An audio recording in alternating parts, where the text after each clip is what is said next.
So we're under Brian's car, and Brian picked up a vibration in his tire.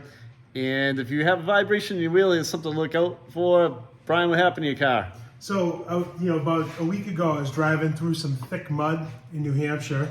It's that time of year. Yeah. Had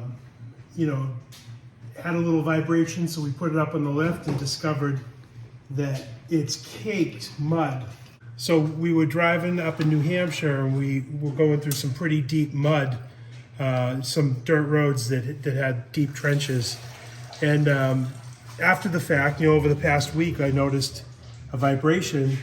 And these are new tires, they were just balanced, so it was a little odd. We put it up in the lift and discovered that we have caked mud on the inside of the wheel.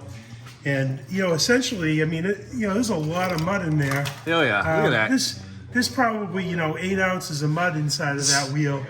And, when you driving at a reasonable speed, it will start to shake. So if your car has a shake, especially after mud season, or after a snowstorm, it can happen too. You can get snow and ice buildup in your wheel. Caked up in there. And it will cause a vibration. I can't believe how that's caked in there. It's like cement. It is. Yeah. That'll definitely throw your tire out of balance. So we're going to get all this out of here, and Brian should be off to the races when he's done. So one thing to look out for if you got a vibration in your wheel. Have fun with that.